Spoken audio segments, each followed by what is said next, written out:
दोस्तों आज हम एक्सप्लेन करने वाले हैं एक टर्किश हॉरर मूवी जिसका नाम है एजने। आप मेरी पिछली वीडियो को देखना ना भूलिएगा जिसका लिंक आपको आई बटन में मिल जाएगा। फिल्म के स्टार्टिंग सीन में हम एक कपल को देखते हैं जिनका एक छोटा सा बेटा है। उसका नाम है कादिर। वो लोग यहाँ पर एक ओझा से मिलने के लिए आए हैं क्योंकि कादिर को अक्सर कुछ आवाज़ें सुनाई देती थी जिससे वो बहुत परेशान हो जाता था।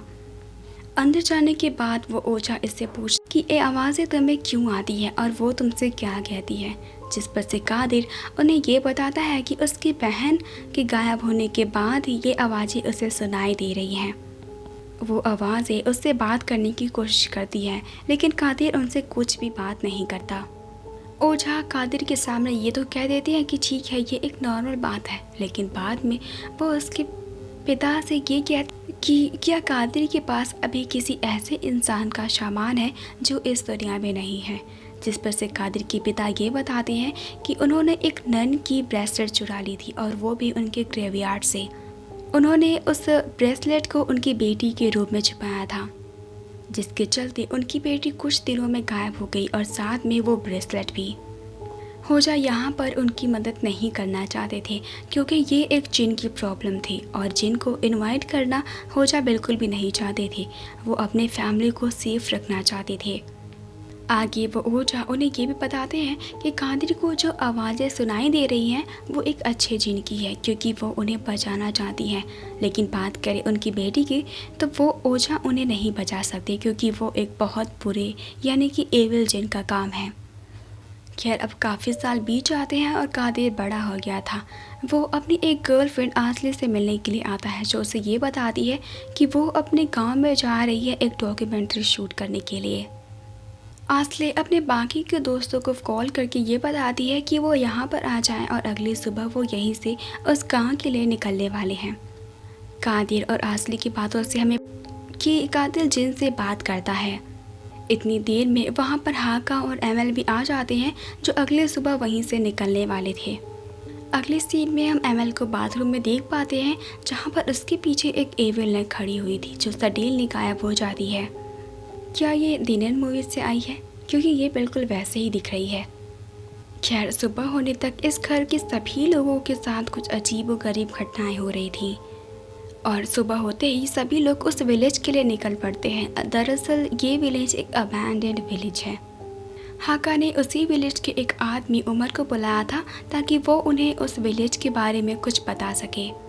वो लोग डिसाइड करते हैं कि वो लोग उमर का इंटरव्यू और उमर वहाँ से कुछ अच्छी लोकेशंस देखने के लिए चली जाती है। एमएल इस विलेज के सभी घरों में घूमती है जहाँ पर उसे कुछ अजीब अजीब चीज़ें मिलती हैं। अब एमएल वापस आ जाती जहाँ पर एब्रू और हाका उस उमर का इंटरव्यू ले रहे थे। उमर ये बताता है कि पास ही में एक फैक्ट्री ओपन थी और लोगों को पैसा कमाना था तो वो लोग वहाँ पर काम करने के लिए जाते थे। यहाँ पर ज़्यादा से ज़्यादा यंग लोग रहा करते थे और धीरे धीरे वो सिटी की तरफ शिफ्ट होने लगे ताकि वो लोग उस फैक्ट्री में आसानी से जा पाएँ। कुछ लोग जो बूढ़े थे वो इसी गाँव में रह गए और उन सभी बूढ़ों के मरने के बाद ये विलेज एक खंडहर बन गया। यहाँ पर एब्रो और हागा को साथ में देखकर एमएल थोड़ी चिढ़ जाती है। एमएल ये बोलती है कि रात को हागा एब्रो के साथ था क्योंकि एमएल ने एब्रो के रूम से कुछ आवाज़ें सुनी थी। हागा इस बात को बिल्कुल भी नहीं मानता क्योंकि वो रात में अपने कमरे में ही था। अब सभी लोग रात में एक साथ बैठे हुए थे जहाँ पर सबको ये पता चलता है कि कादिर जिन से बात कर सकता है।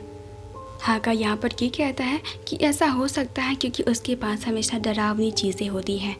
कादिर उससे पूछता है कि उसने ऐसा क्यों कहा, जहाँ पर हम फ्लैशबैक में देख पाते हैं कि एक बार जब हाका बाथरूम यूज़ करने के लिए गया था और वहाँ पर उसे एक छोटी बच्ची की स्पिरिट दिखाई देती है जो कि उसे हॉन्ट करती है। यहाँ पर सभी लोग हाका की बात को इग्नोर कर देते हैं और सबके सब शूटिंग करने के लिए तैयार हो जाते हैं और एम्ब्रू इस पूरे विलेज में घूमने के लिए निकल जाती है।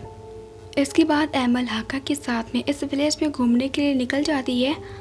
वो लोग आपस में बात करते हैं और वो लोग एक दूसरे को पसंद भी करते हैं। एसले कादिर से ये कहती है कि वो हाका और एमल को देखने के लिए जा रही है, जिस पर से कादिर उसे मना करता है लेकिन एसली वहाँ से चली जाती है।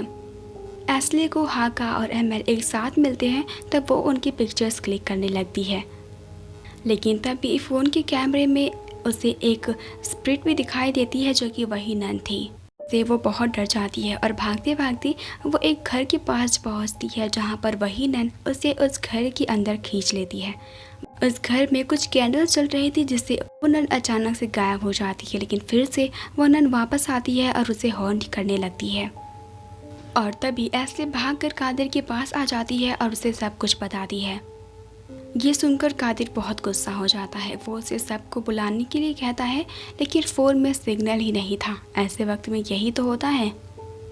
खैर इसके बाद कादिर सबको ढूंढने के लिए निकल जाता है और जाने से पहले वो एस्ले को वहीं पर रुकने के लिए कहता है और साथ ही साथ वो उससे ये भी कहता है कि वो इस बारे में किसी को कुछ भी ना बताए। अब कादिर इस विलेज में एब्रू, हाका और एमएल को ढूंढने लगता है, जहाँ पर वो एक घर में पहुँचता है और वहाँ पर अचानक से एक ग्रेव का क्रॉस आ जाता है और वो वहाँ से चला जाता है। इसके बाद में कादिर एक वेल के पास जाता है जहाँ पर उसे एक आत्मा दिखाई देती है और वो बहुत डर जाता है। अगली सीन में हम हाका और एस्ले को एक साथ देखते हैं। हाका वहाँ पर कैमरा सेट करने लगता है और तभी उसी कैमरे में एब्रू दिखाई देती है जिसे वो आवाज़ देता है, लेकिन जब वहाँ पर वो अपनी आंखों से देखता है तब वहाँ पर उसे एब्रू नहीं दिखाई देती। जिसके बाद हाका फिर से उस कैमरे से देखता है और इस बार वो नन उस पर हमला कर देती है। इधर कादिर घूमते घूमते एक जगह पर चला जाता है जहाँ पर उसे 2 नन दिखती हैं और जिसके साथ में एब्रू भी थी। वो नन एब्रू को एक ब्रेसलेट दिखा रही थी और सडनली वो तीनों ही गायब हो जाती हैं। कादिर ये देखकर बहुत डर जाता है और वो वापस से एस्ले के पास आ जाता है जहाँ पर हाका परेशान होकर ज़मीन पर बैठा हुआ था। हाका के साथ जो कुछ भी हुआ था इससे वो बहुत डर गया था। उसने ऐसा कुछ नहीं सोचा था कि उसके साथ कुछ होगा। तभी कादिर को याद आता है कि एब्रू अचानक से उसके फ्लैट में आ गई थी बिना डोर नॉक किए।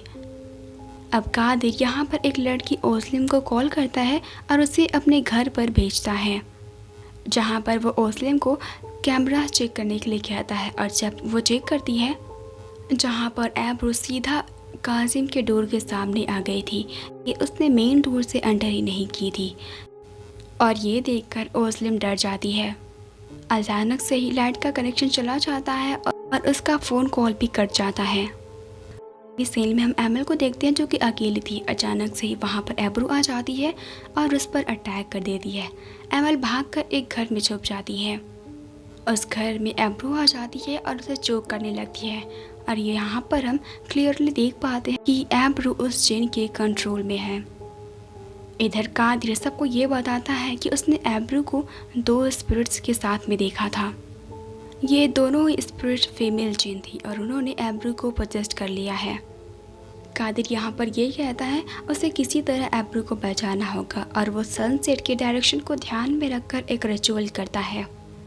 रिचुअल के अंदर एक फायर से एक सर्कल बनाया जाता है और उसके अंदर वो तीनों बैठे थे। अब वो लोग रिचुअल कंप्लीट कर लेते हैं और कादिर हाका को सर्कल से बाहर भेज देता है। कादिर यहाँ पर ये कहता है अब यहाँ पर एब्रू आएगी। अगर वो सर्कल और सर्कल के अंदर उन दोनों को नहीं देख पाती है तो वो जिन है और उसे किसी भी तरह करके एब्रू को इस सर्कल में लाना होगा। बेसिकली ये सर्कल ऐसा है जहाँ पर एब्रू अंदर आ जाएगी और वो जिन बाहर ही रह जाएगा। अब थोड़ी देर में वहाँ पर एब्रू आ जाती है। हाका उससे एमएल के बारे में पूछता है लेकिन वह कोई जवाब नहीं देती और यहाँ पर एब्रू उन दोनों के बारे में पूछती है, यानी कि कादिर और एस्ले, क्योंकि वो एक जिन थी और वो उन्हें सर्कल के अंदर नहीं देख पा रही थी। और हाका बात करते हुए एब्रू को सर्कल के अंदर ले आता है और यहाँ पर खुलती है असली राज। अंदर आने के बाद ही एब्रू कादिर को अपना भाई बोलने लगती है और तभी कादिर को याद आती है उसके बचपन की कुछ सीन। उसे याद आती है उसकी बहन जो अपनी डॉल का नाम एब्रू रखना चाहती थी। कादिर यहाँ पर एब्रू को गले लगाकर रोने लगता है और वो कहता है वो उसकी बहन द्विकू है और जो अब काफ़ी बड़ी हो गई है।